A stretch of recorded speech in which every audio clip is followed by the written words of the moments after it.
Let's see what this message, oh, email about tour guide education.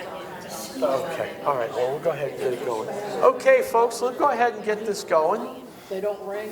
Thanks for coming out to our third Thursday lecture series. I'm Ed Branley. That's Derby Gisclair. We're gonna, the way we've been doing this series, starting last year, and I always like to say, like Netflix, we were pleased to be renewed for a second season. So the way we do this is Derby kicked us off in January with a talk, and then February I did a talk, and then now March we do a tag team to kind of ease up on the burden. Like, this is a burden. We have too much fun doing this, right? But you know, you kind of get the idea. And then next month Derby will do, then I'll do, and we'll have another tag team. Mm-hmm. So it's that's kind of the way we do this. And so we're looking at ideas and saying, what's a good thing that overlaps our two knowledge areas and that kind of thing. And so Derby suggested, how about let's talk about supermarkets and grocery stores. So the title of the talk tonight is Makin' Groceries, and we're going to start going way the heck back and end up with the supermarkets that we've got now. So I'm going to turn it over to Derby and let him get started. All right.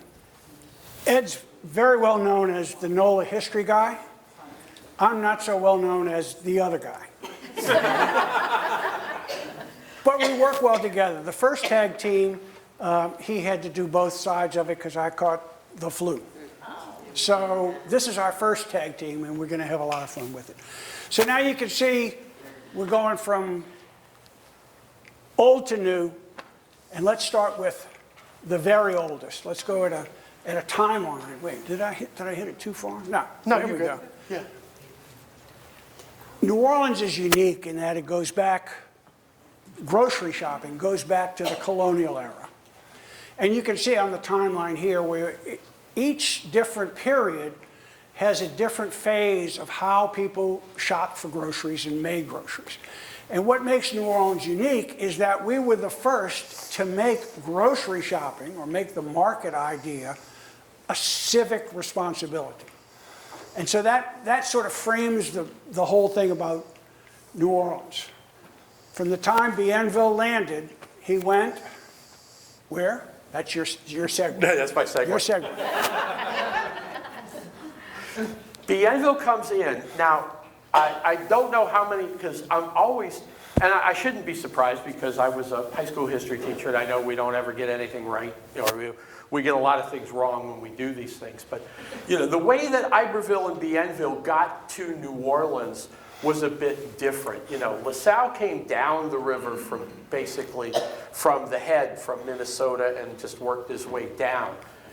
The Lemoyne brothers were a little bit different. They came in from France and came through the Gulf and basically they stopped in Pensacola, they stopped in Mobile, they stopped in Old Biloxi, which is now Ocean Springs, and basically stopped and Bienville did the one thing that a lot of explorers and a lot of men in general don't do. He stopped and asked for directions. And because he was a good guy with languages and everything else. So they told him, no, you can't do those ships.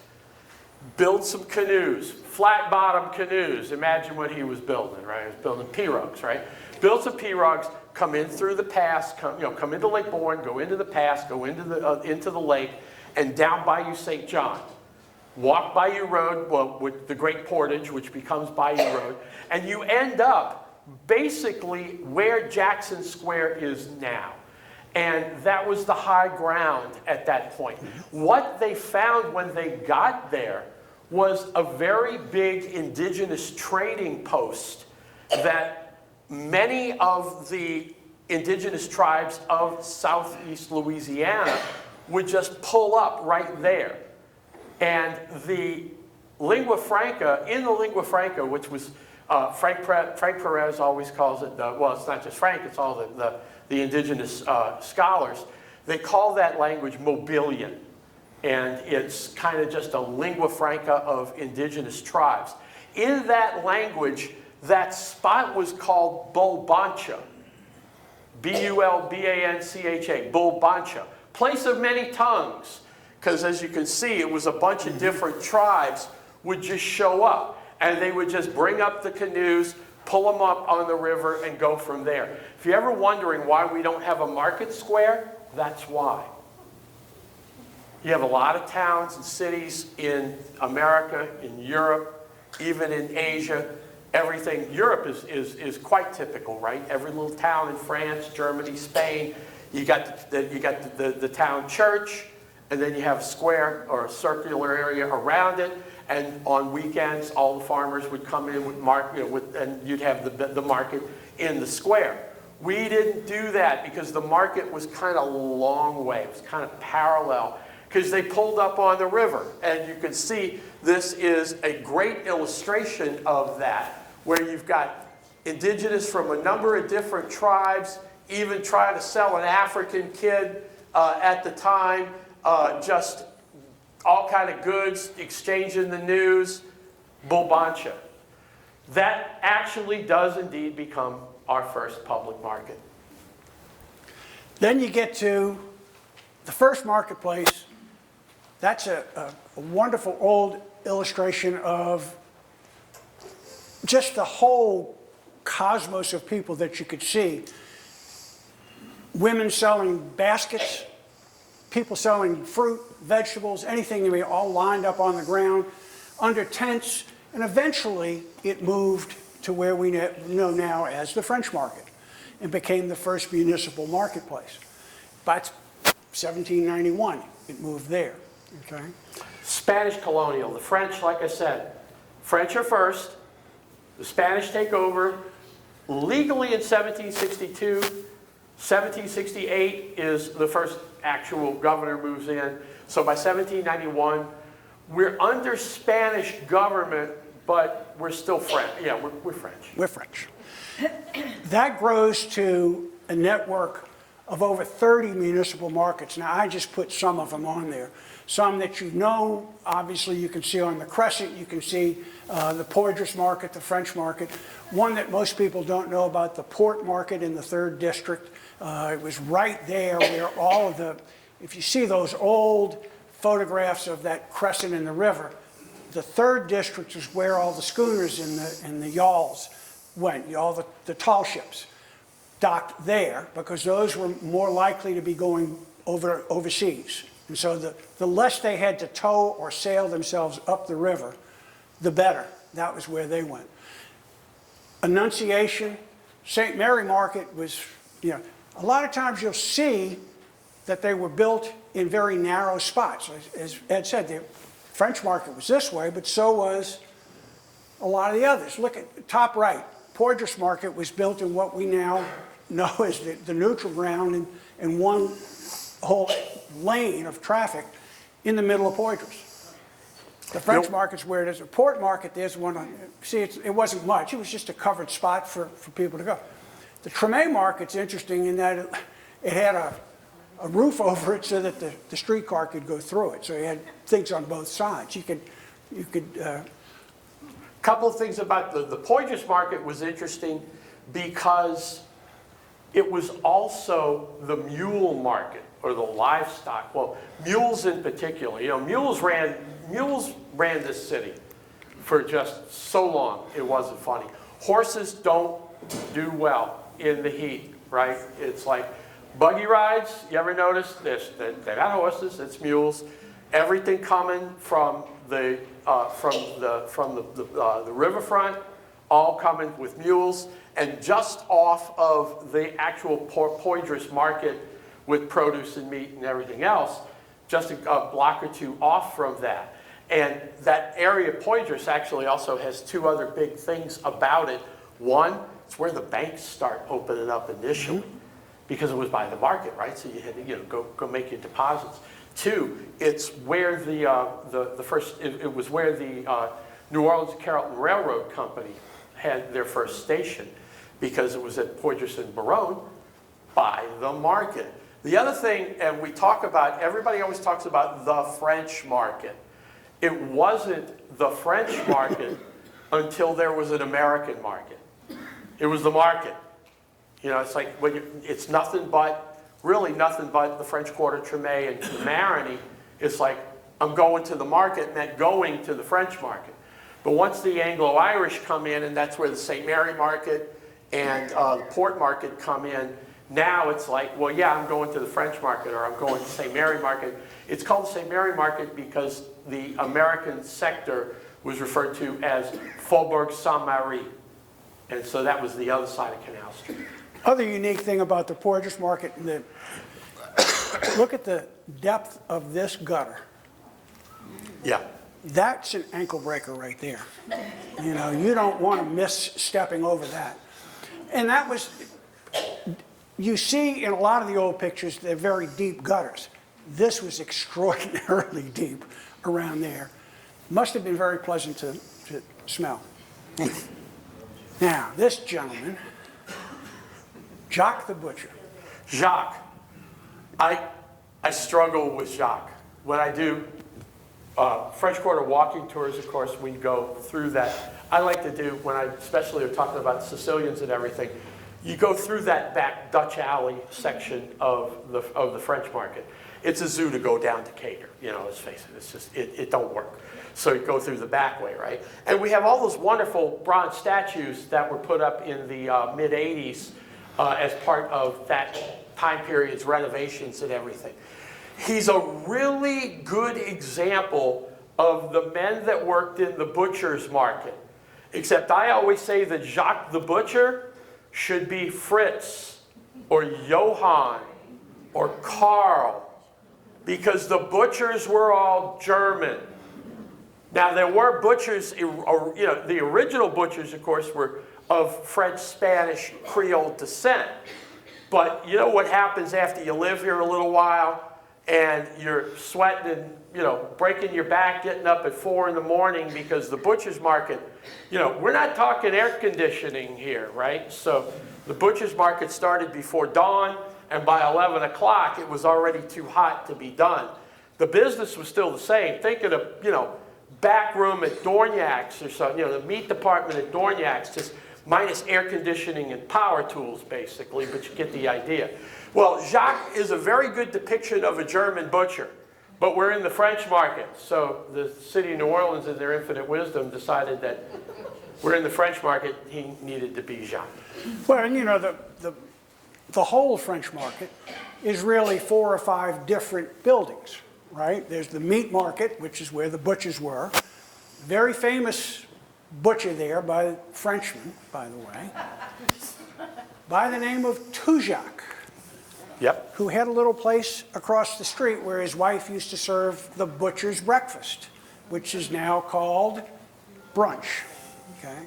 One meal, one big table, communal. Okay? But then you had the fruit and vegetable market, which was also, yeah, fish market, vegetable market, all interrelated from that standpoint. Now, you did a great job colorizing this. Thank you. This is a historic New Orleans collection photo that I've loved forever and ever. And This is the one you were telling me about that. The Sognats or something? But it's the same, that's Gus Clessy's stand in the fruit market. I didn't know who they were. I just thought this is gorgeous. There's a pineapple in that picture, for goodness sake, you know? Well, and that's, you've probably seen this particular stall, different perspectives. There's a very famous photograph of a bunch of kids in a goat wagon or a goat cart and delivering groceries for the neighborhood. But that's where you see there's a ship's chandler and Madrich's bakery behind it on that side. But this is probably one of the most famous perspectives that you see, the awnings to keep your fruit safe, and, you know. But I love this picture.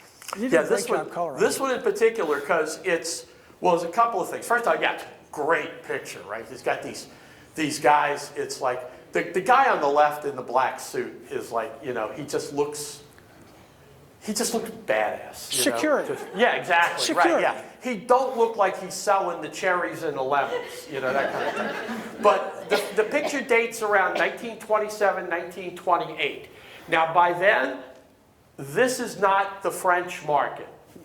This is very much the Sicilian market. because this part of town, this is Dumaine and Decatur. You can see Garrick's Bakery there in the back, which the colorization screws all the lettering up, but that's Garrick's Bakery right there. See that red Model T that's there on the left? That's parked right in front of Central Grocery. So that if you want a landmark, a point of reference there. This is all incredibly Sicilian, starting in about 1890. And it goes back to one of the main reasons that the Sicilians dominated the produce market. They left the butcher's market to the Germans and, well, what was left of the Creoles at that point. The Sicilians dominated the produce market because of the lemons. Now, if you heard my Sicilian talk, I'm going to bore you just for about a minute on the lemons, okay? When we had large amounts of Italian immigration coming from Italy into the United States, you start seeing the Italian wives take one look at American domestic lemons, and they're throwing them at their husbands, going, I can't cook with these things. I want lemons from Palermo. I want lemons from Messina. Why? It doesn't freeze in Sicily. So there's reports of Arab, Muslim explorers and invaders of bad colonizers coming into Sicily as far back as the 800s. So you figure by 1800, they've been growing lemons for 1,000 years, and they're doing a real good job of it. And the lemons evolve. They've got a thin rind. It's nothing but meat and juice, the whole bit. They come over here. They get these lemons that are, So they start coming over, and they're bringing them over in ships to New York and Baltimore and Philly. The problem is, how do you get fresh produce from New York to St. Louis? You can't put it on a train? Yeah, geez, it's not going to cut it. So what they started doing was bringing the lemons around to New Orleans, because then you could put them on the riverboats. Derby's got a great book on the riverboats, by the way. I'll plug in there. Anyway, bring them in from the ocean-going ships, put them on the riverboats, bring them to Jackson, to Natchez, to Jackson, to St. Louis, and up the river, and now next thing you know, those lemons are going everywhere. And the Sicilians just basically dominated everything, so they pretty much had control of the... Anyway, so you get the idea, is that their shipping connections and everything else. You can see, there's a pineapple in that picture. I was just like, you gotta love it, right? And it did colorize really, really well because of the oranges. So back to the market, there's a few more.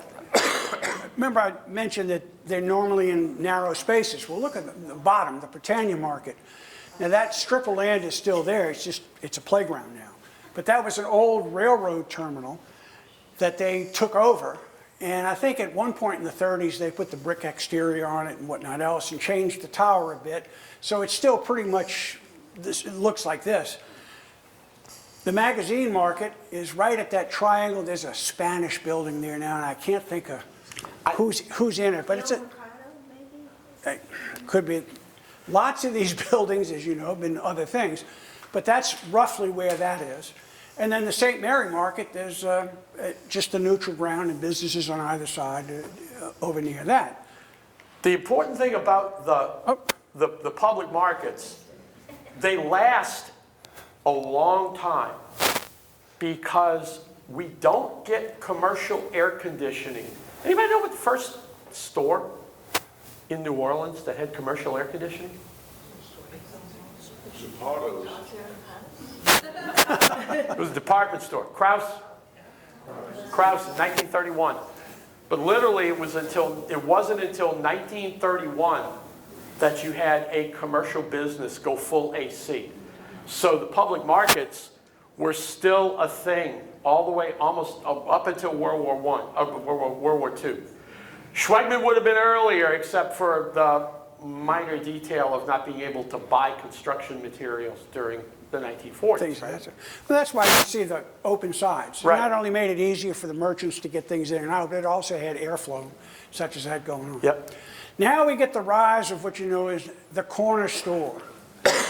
And growing up, Ed grew up in a different neighborhood than I did. We had a corner store a block away from us, and my mom would always send me down there to go get whatever it was that she needed, okay? Never had to worry about carrying money, because I never carried money. They never asked for money. They just said, you know, they recognized the little kid, okay, Gisclair's son, and put it on a tab. You know, and they sent him over at the end of the month, and my dad would pay for it. You know? But here you see Central Grocery, before they did the first renovation. Because what's something different about that picture? The counter's now on the right side. Yeah. Okay? So this goes way, way back. Way, way back. Birthplace of the Muffalata. The Lupos, yeah, it was Yeah. Salvatore Lupo starts the business in 1906.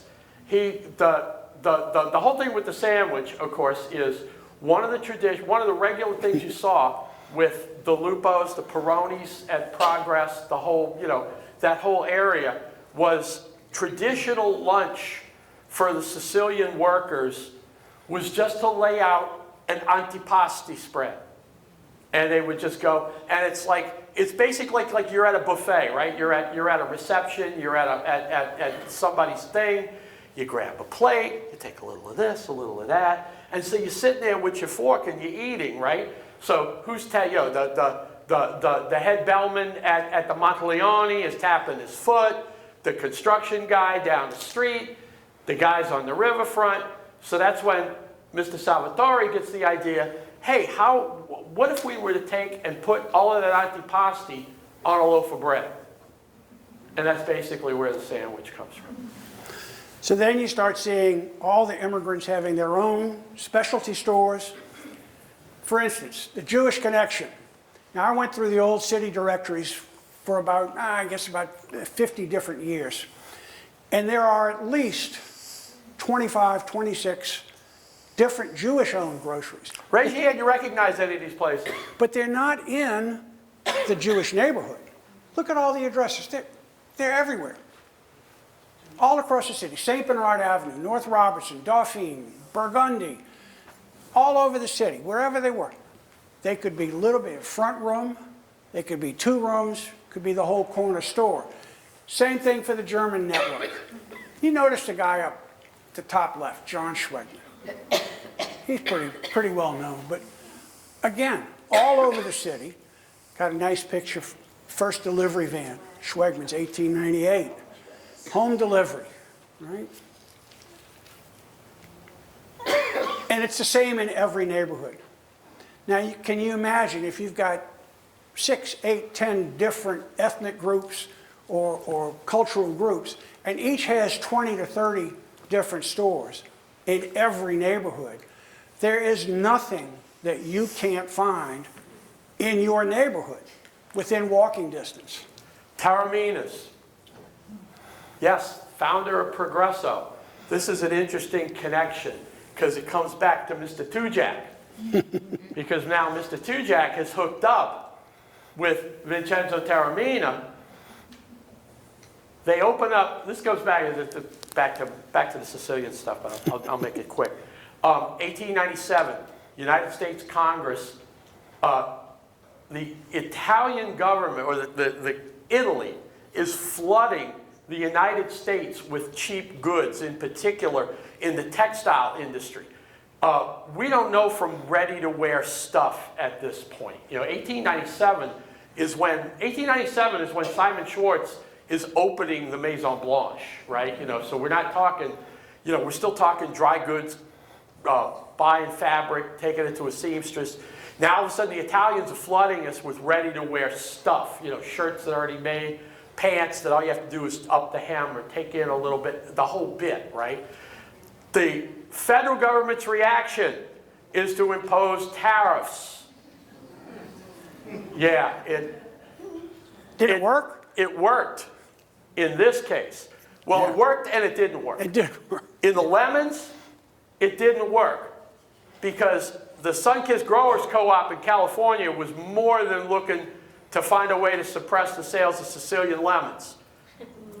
And the Sicilian wives were still throwing the California lemons back at their husbands and saying, you go back and you get these Sicilian. Yeah, anyway, you get the idea. You know where it worked though? Pasta. Because you go over to, you go over to all of these Italian groceries up and along Decatur. You go to Victor Valentino over on Toulouse and Chartres. They're selling pasta from the old country because they could throw crates of dry pasta onto the ship with the lemons, right? Until the tariff bumped up the price. The Taraminas, the Federicos, the Cusamanos, they all start going, hey, wait a minute. We got flour, we got eggs, we got water. Next thing you know Muriel's restaurant? Right there at the corner of St. Anne and Chartres? Taramina's macaroni factory. And the downstairs was one of their groceries at that point. Now, one quick, back to the textiles.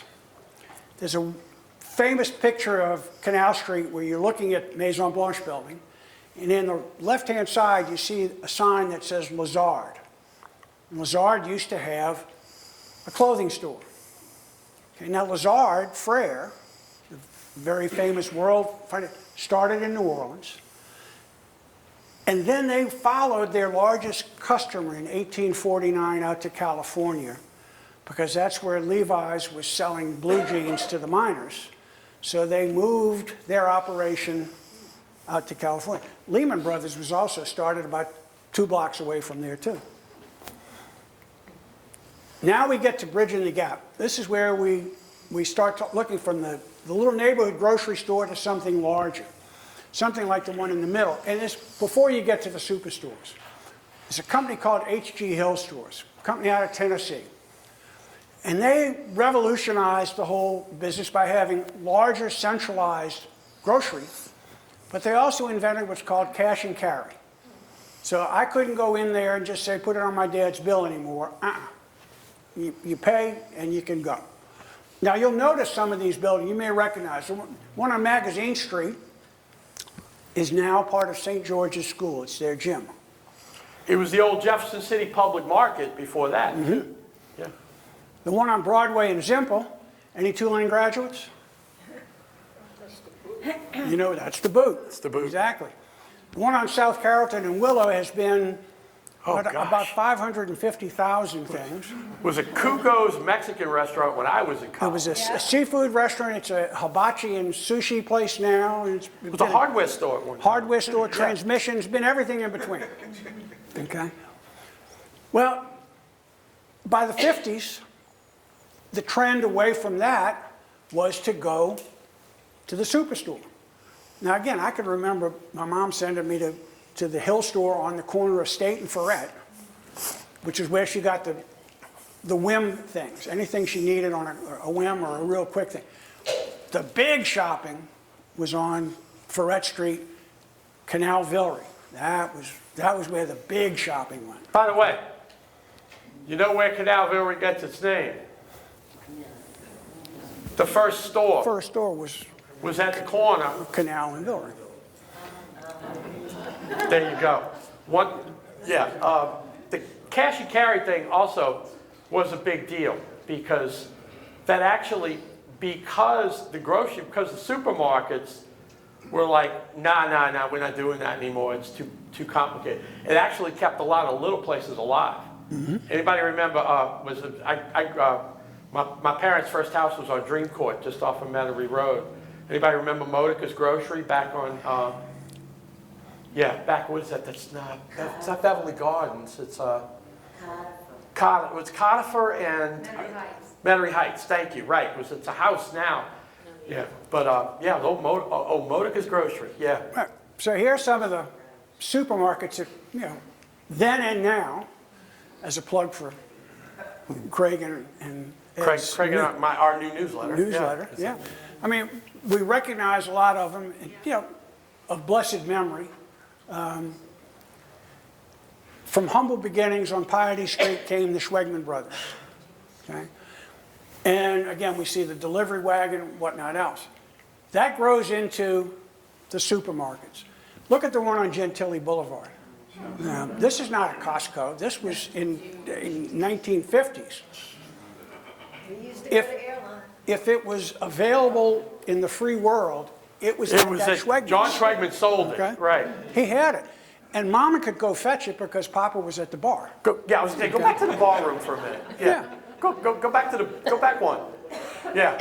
That right there is the one thing that Walmart, Sam's, and Costco just doesn't have, is a bar room in the supermarket, right? Yeah. John Schwegman is still ahead of the game. Yeah. But he is Costco before Costco was a thing. Yeah. Gas pumps in the front, Schwegman Bank, the bar room, anything you wanted to sell, appliances. You just go look at the paper in the 50s, and you'd see on a Thursday and a Friday, gearing up to the weekend, is when Schwegmans would start putting.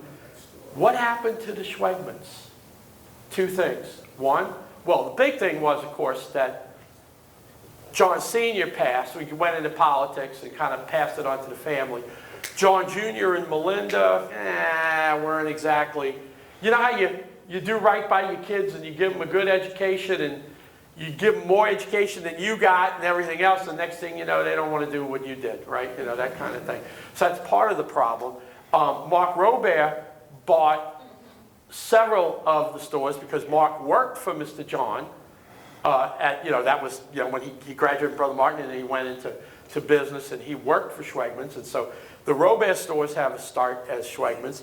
One other thing that's of interest, we don't have a picture of it, but if you go to the Whole Foods on Broad or the Lowe's on Veterans, you'll notice that both of them have upper rooftop parking. That was done by a Chinese architect who got trapped here during World War II. That's Annunciation. That one has it too. That's Annunciation. That's Yeah. true. The Annunciation's the third one. Okay, I thought that was, okay. Yeah, and it's, what it was that, God, I can't remember this man's name, and Winston Ho's going to be mad at me for not remembering. But Winston's a good guy. Anyway, but I had done a thing on the World War II in the lakefront. And when I was soliciting ideas and everything, and Winston says, you got to write about this guy because he worked he worked as a draftsman and an engineer for Consolidated Vultee, making the PBY seaplanes out at Franklin and the lakefront. It's a Chinese guy. Yeah, Chinese guy. Yeah, right, which is why Winston Ho was into, it's like he remembered. But anyway, the guy was also a licensed architect. After the war, he got his architect's license, and John Schwegman says, I want you to design a new look for the stores. And this guy is the one that did the up on the roof parking. On the roof. So then you get the idea of change. Piggly Wiggly illustrated that very well. Piggly Wiggly is another one that made a huge deal out of cash and carry. Because look at the locations: Magazine Street, Rampart, second store on, 3 stores on Magazine. Geez, all through Uptown, they were busting into all of those little mom and pop groceries from the CBD into the Channel, into Uptown. And they were trying to bust down the whole thing about the tab. Metairie Road, Yep, Metairie Road, that's Then right. you get and they took checks. They took, they all took checks, yeah. Then you get the whole Bell Supermarket group, which most people don't realize. See up in the top, the Dornack started on Jackson Avenue, started as a Bell Supermarket affiliate. The Bell supermarkets were a response to Schwegman. Because he starts, Piggly Wiggly's opening up all of these places. Schwegman is opening up all of these places. The Dornacks up on Jackson Avenue. The Zappardos had Economical Supermarket on Elysian Fields and Gentilly Boulevard out in Gentilly. the original Joseph Sapardo, the Giuseppe, the patriarch of the family, he was a banana guy, kind of like Zamuri. You know, he would go to the docks, and they would get the bananas that were overripe. You couldn't sell them to the produce vendors, so they'd load them up on a wagon. Zamuri would go uptown, and that's the whole story of United Fruit. Mr. Sapardo went out to Elysian Fields and Gentilly with his banana. You go over to the supermarket now. You walk into the produce, and you got that big goofy fiberglass mule, right? That's right in the front. That's old man Zapardo's banana wagon from Gentilly. Starts out that he's literally going back down to the port, picking up the bananas, bringing them back to Gentilly. Basically, he turns that into a truck. They build a shed to go with the truck. The shed becomes a building. The building became the supermarket. And they finally had to give it up because of Katrina. So how many people ever heard their grandmama say, when I was a kid, milk was a nickel? When my grandmother was a kid, everything was a nickel. But by 1948, eggs were 69 cents a dozen. That's not too bad. Roast was 65 cents a pound. Huh, them's was the days. But then in response to the whole superstore, you now had this specialization started, where you had convenience stores like Little General and Time Saver. It's worth the extra money that you paid for the convenience store. Then you also had the specialty stores like Langenstein's Martin Wine Cellar, who had a little niche that they could sell. And then more recently, the ethnic stores. And I just put a couple of them on there, but every ethnic group has their own little special grocery store, bodega. Still, to this day, they still have it. And then comes, and that's my hurricane graphic, right? Here comes Katrina, and here comes the Rouse's family, right behind them. Everybody who was giving up on their stores, Rouse's was snapping them up. Very smart. Very smart to do it. In my neighborhood, we live downtown, my neighborhood, it was an old car dealership. It was the old Cadillac dealership. First it was Pontchartrain, then it was Sewell, now it's Rouse's. The thing about Rouse's is Rouse's starts in Thibodaux. Rouse number 1 starts in Thibodaux. I did some computer work for them way back before Y2K. The house those guys grew up in became the main office. The Rouse's number 1 right there is literally in front of the house they all grew up in, and then becomes very typical of everything down here. The house becomes the office for the chain and everything else. This is like mid-90s, right? And those guys were just hell-bent. We are not going into New Orleans. It's like, you know, they're from down the bayou, right? It's like, we're not doing it. And then all of a sudden, the Canal Villery's running into problems, and the Schwegmans are getting, it's like this, you know, Mark Robert bought a couple of them, but there's still locations that are fizzling out. And then the storm comes and everything else.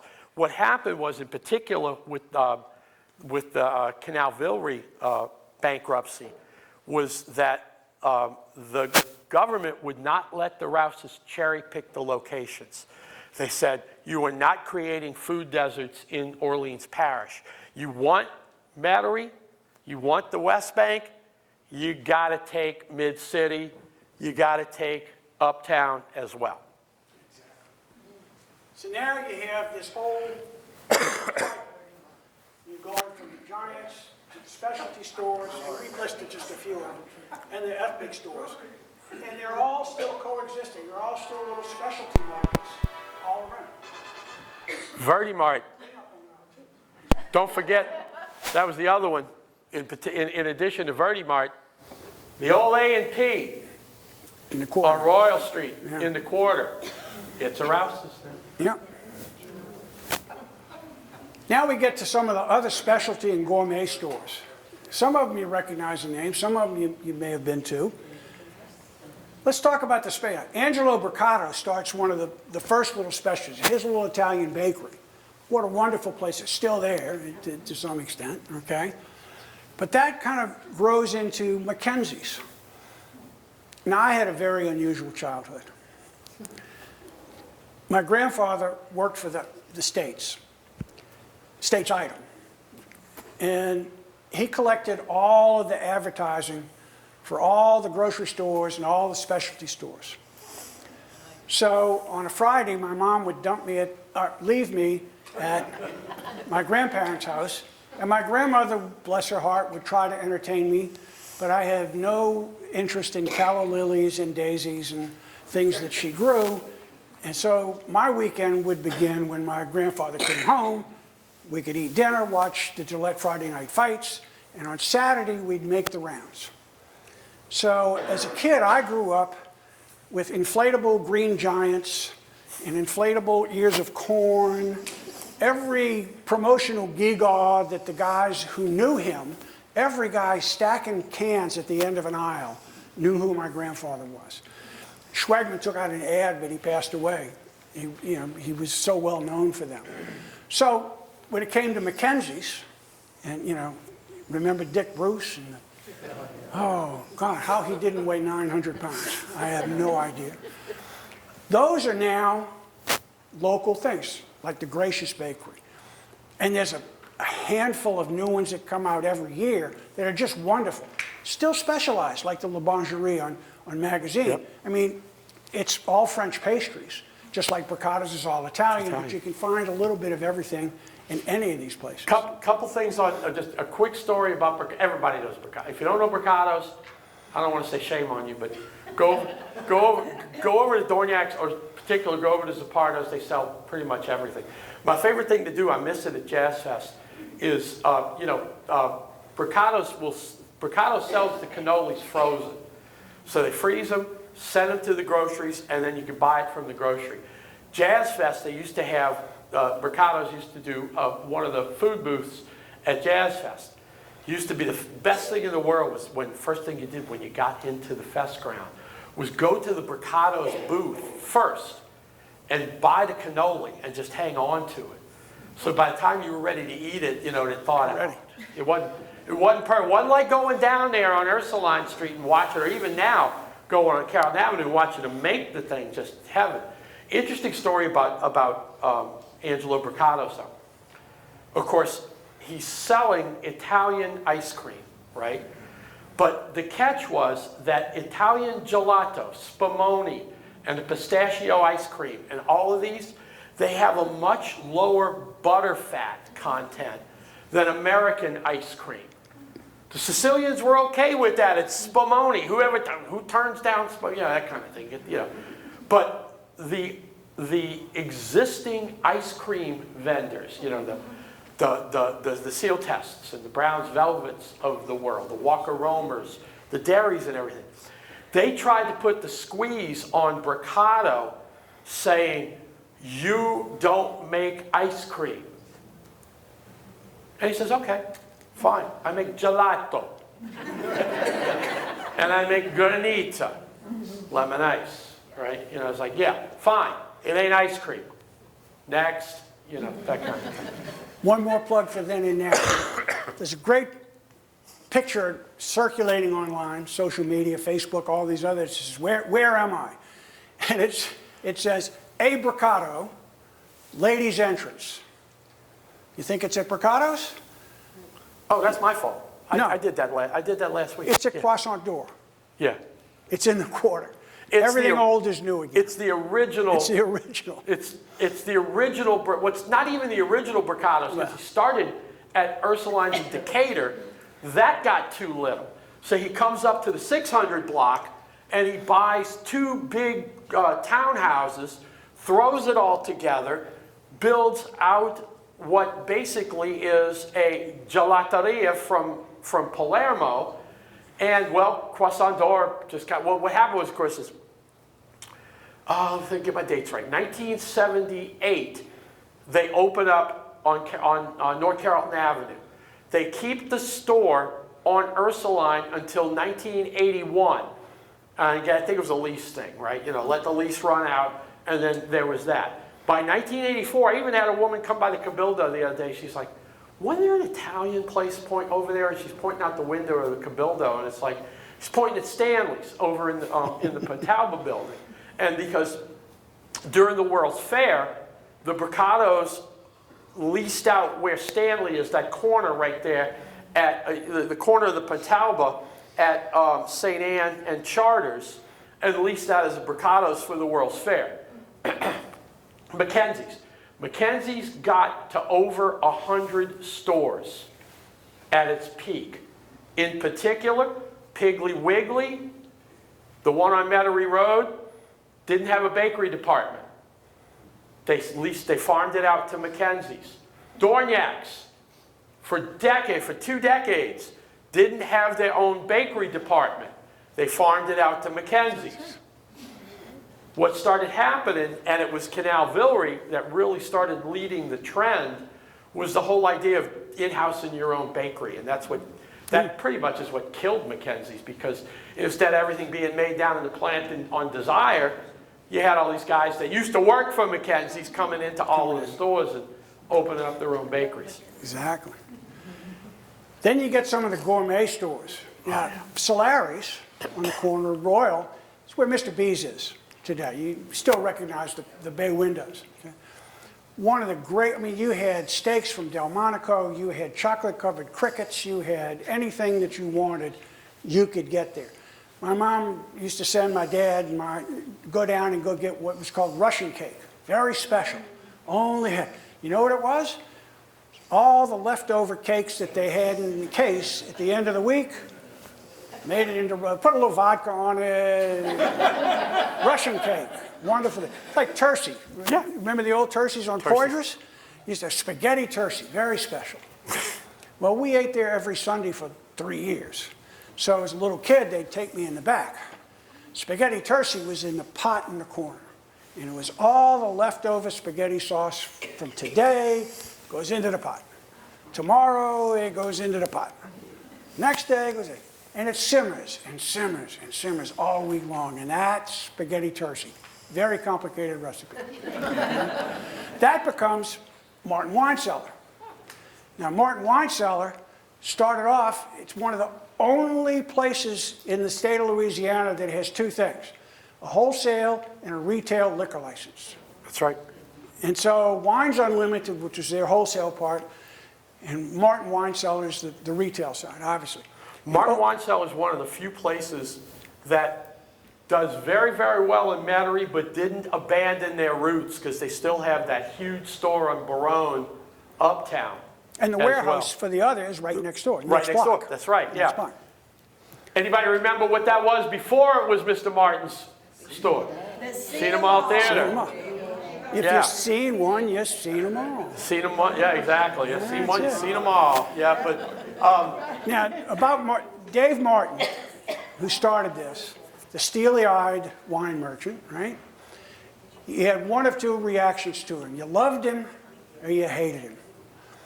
And all the uptown people like my dad, who had a party and you'd have a whole truck full of stuff come up, and the driver would forget a case of glasses. He'd come back and Martin would charge him another delivery charge for his mistake. And he started doing enough of that and people didn't like it. So my dad and 5 of his best friends decided they're going to start a wine shop in Uptown Square.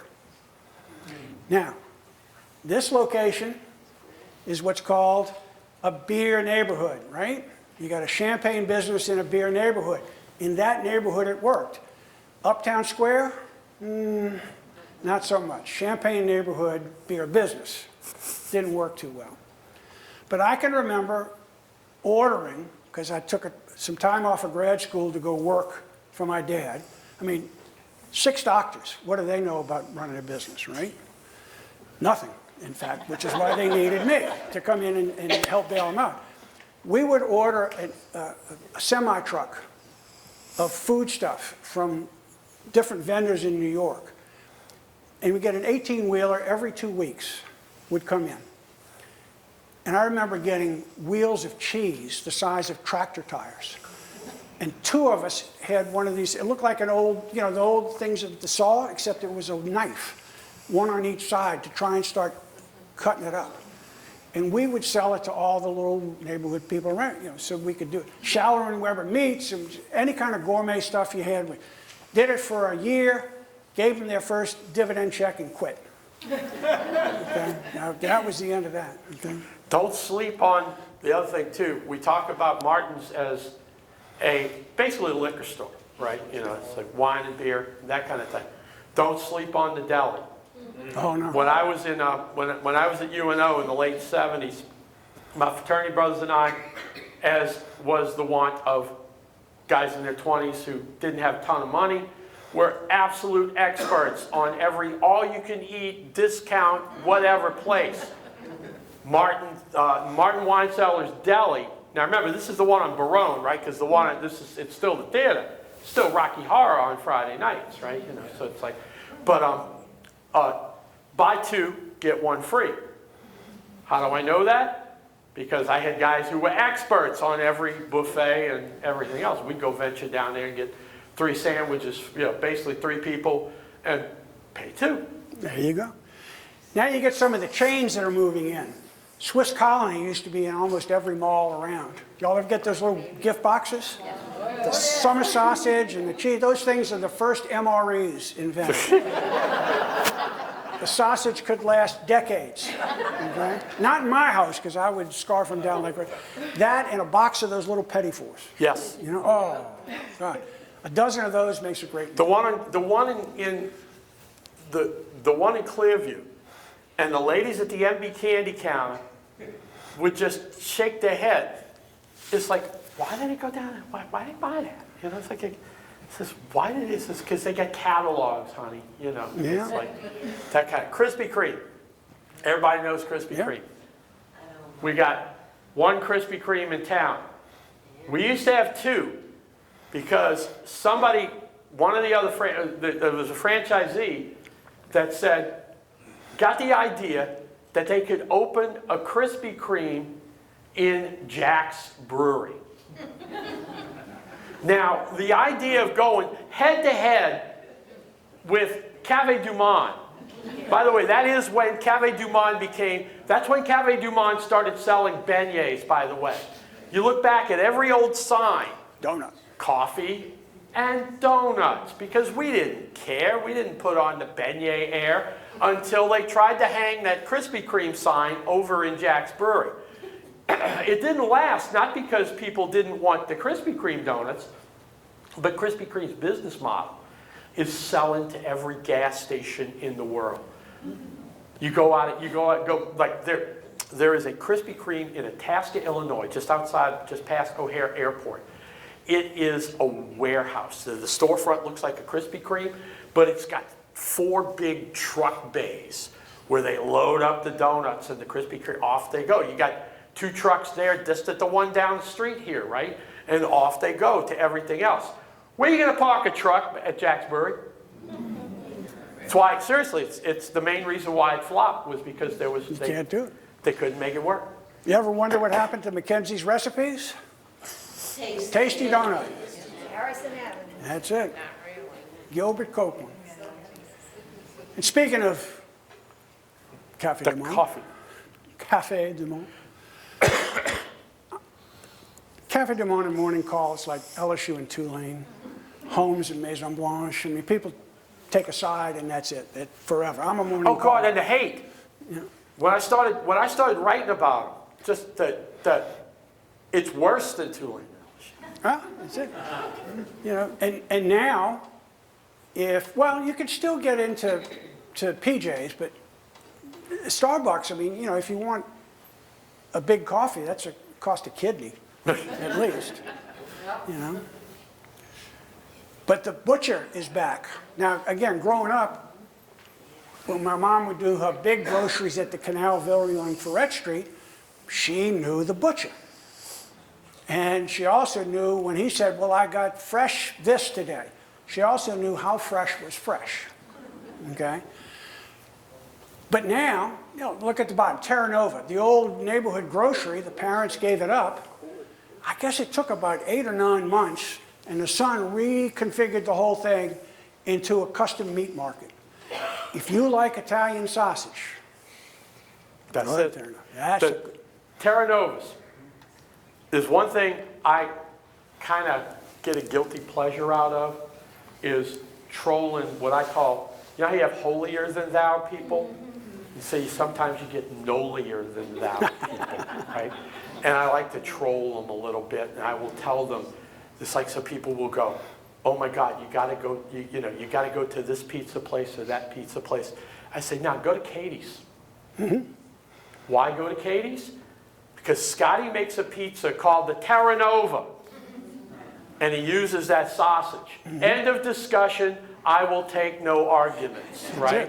It is the best pizza in New Orleans. And next thing you know, it's like, I probably should set up all that Facebook monetization because I would make a fortune off of the fight. We first moved downtown right after the World's Fair.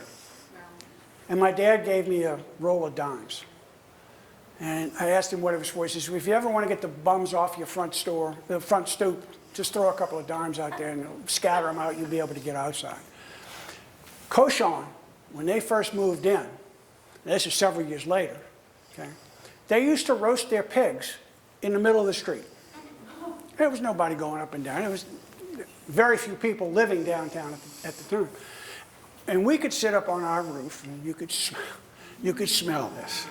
And I'd gain 5 or 6 pounds just smelling this stuff. It was just one. So that, you know, now they have the fancy home food. I mean, it's you know, it's good home cooking food. And then behind it, they have the butcher shop, the sandwich shop. It's great. But toops, I mean, this is a new art. There's half a dozen more that I could have put on there. You know? I miss Mofo. Because Galata used to do the same thing. I don't know if you, the Galata brothers worked for Chef Min when Min was at Commander's. So they learned classical Creole, they learned how to do things, right? But Min's Vietnamese, right? Cafe Min now, you know, he left and opened up his own place. Mm-hmm. But he taught these Brother Martin boys of Sicilian extraction how to make Vietnamese food and make noodles. Well, they don't just open up a noodle shop. They open up this weird fusion thing. And of course, being the guys that they are, they called it MOPHO. So it becomes Mofo. But anyway, and they had this huge smoker. They would do the exact same thing. They'd smoke the pig. It's like you knew it was Saturday afternoon in Mid-City because you'd go, Galata's at it again. He's smoking a pig. Yeah. You know. Never forget. My wife used to work at Commander's, and she said, well, you know, and I would go in to make sure her party's okay. She's going to get picked up by the valet's going to take her car. Everything is, Emerald's going to take care of it. It's all fine, great. So you're in the kitchen, you know, you meet the whole thing. And I meet Mike, okay, the dishwasher. Years later, fast forward, she says, we got to go to see Cafe Min. I'm like, okay. Walk into Cafe Min, and who comes up? Mike. Mike is Min, okay? He brought over everybody in his family and everybody they ever knew in Vietnam to come work at all those restaurants. You know, the Vietnamese, just a quick restaurant note. Just about every Chinese place you've eaten at in New Orleans from, say, 1985 until 2000 was most likely owned and operated by a Vietnamese family. Mm-hmm. And somewhere along the line, somebody in the New York Times or something started basically saying that, you know, people make some horrible jokes about Korean and Vietnamese food related to household pets, right? And that kind of thing. But all of a sudden, basically, the national press is talking about how good Vietnamese food is. That's why we lost all our Chinese restaurants, because they just basically came out of the closet and they were all. I got a great old photo. I'm going to find it and I'll put it on ours. House of Lee, an actual Yeah, Chinese actual restaurant. Chinese restaurant. But you see the restaurant on Veterans, and then you see a cinder block building behind it. And then you see rows after rows after rows of crops. The cinder block building behind is where they housed all the waiters and the cooks. And then they grew all their own vegetables on the lots behind it. Until, what's the cross street where the guy wouldn't sell for... Thomas. Thomas. Right. Thomas figured out he Yep, he could figured sell it to a finally sold- developer. yeah. He gradually... They wouldn't let him kicked build Harry out. apartments, so he kept it out of spite, kept it undeveloped. Exactly. Yeah. So anyway, now you see the whole cyclical history. Neighborhood markets, bigger, superstores, back to specialty stores and neighborhood markets. Farmers markets, all the variations on it, but that's the whole cyclical nature of it. Here's some that, for no other reason than I wanted to, we put it into a Hall of Fame. You can add your own if you like, but these are institutions that were the bedrock of their neighborhood, and in most Circle cases... Food Store. We've slept on black-owned groceries, Yeah, but Circle Food Store comes from St. Bernard Market, 7th Ward. which, yeah, exactly, 7th Ward Creoles, and it originally was the St. Bernard Public Market, turned into a black-owned supermarket, basically. Yeah. So that's Makin Groceries. Anybody got questions? Tell us your story. Yes, sir. How were the early public markets financed? How did that happen? You had entrepreneurs, would be the best way to say it. Somebody would go in and then go to the city and then lease a section of the market building. And then they would build that out as stalls, like you're in the butcher's market, right? By the way, Cafe Du Monde is where it is, because you know what a butcher's market smelled like before air conditioning? So to put the coffee stand to separate it from the tourists and everything. But basically what you did was you'd have a entrepreneur, speculator, developer would then go lease out enough square feet to open, say, 6 or 12 stalls. And then you would then in turn lease each stall to a butcher or to a Sicilian family in the produce market, that kind of thing. Was St. Roch Market WPA or what? St. Roch way predates WPA. It goes back to God, I want to say 1922. There's a lot of things you think are WPA actually predate WPA. WPA paved the road, paved the streets that brought you to stuff that was already there. Yeah. Anybody else? Any other questions? Tell me. Yes, ma'am. So why do we call it Makin Groceries? Do you know? Oh, because we're yats. That is a combination of, it's primarily a combination of French and Italian getting smashed into English, where you start getting the subject-verb order backwards and that kind of thing. And then you throw German into it, because the German verb mach, to make, becomes a much more, in the German language, that becomes a much more used verb for different things. So as a physical action, I'm going to make something, so I'm going to go make groceries. Or make dodo. There you go. Yes, ma'am. Do you have a website up where all your knowledge is, we can go visit it and learn more? I'll start. NOLAhistoryguy.com. I'm NOLA History Guy on all social media like Insta, Facebook, and Blue Sky, and all of the Instagram, the whole bit. But NOLAhistoryguy.com. And the most important link right on that front page is the link that says buy my books. And I do mostly Facebook and all the rest of social media. You can easily find Derby if you just put baseball in New Orleans, and you'll find the steamboats, the baseball stuff. Boxing. And the boxing. Yep. Yes, ma'am. Me again. NOLA History Guide? Guide, G-U-Y. GUR. GUI. Yeah. Okay, NOLA History, all one word, NOLA History Guide. okay. Yes, John? Is this online or someplace we can access it? And my wife wants to see this. Oh, we ought to sit down and maybe we'll record this one. Well, actually, no, we've got, We- the library's doing it, so Folks in the back, it'll be through JPL. Yeah. It'll be on their YouTube channel. I take Probably. that back. I'm wired for that very reason. Exactly, exactly. Yes, ma'am. I'm old school.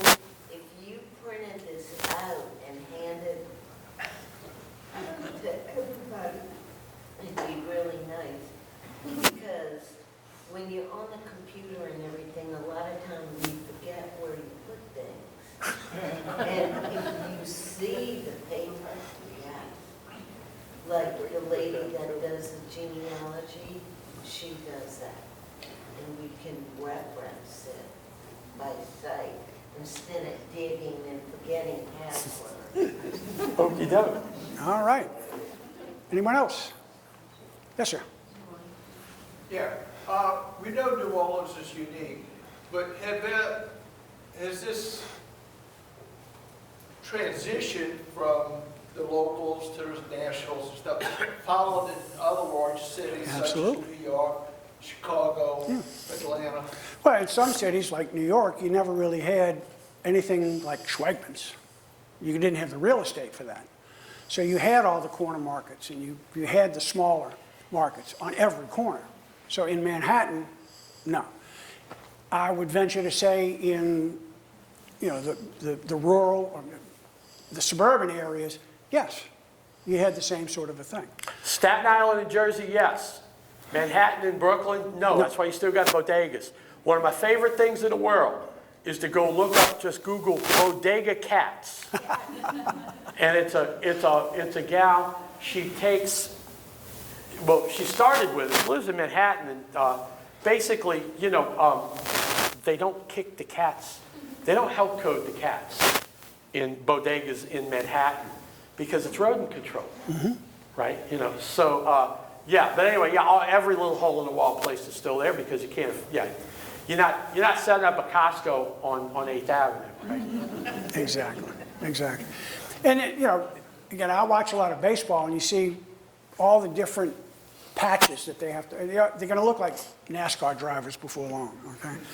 But most of them are grocery stores, Meijer, Kroger. you know, they're all I mostly think grocery of stores. Kroger, I think of the Cubs. Yeah, Yeah. so. All right, Yes, our ma'am. next, This is not a grocery question, it's a baseball question. oh, okay. Why do you think we can't keep the baseball team? Oh, God, don't start him. How much time you got? They close Go. at 9. We got 45 Close minutes. at 9. It is very difficult to be the third most popular professional sport in town. When it was just the Pelicans, it was easy. But then they got stupid, lost their franchise. At one point, the Southern Association failed in 1961 because the biggest city in the Southern Association, bigger than Nashville, bigger than Chattanooga, bigger than Atlanta, we failed, the whole league failed. And then football moved in, basketball. Yeah, difficult. Our next one, next month, gambling on steamboats.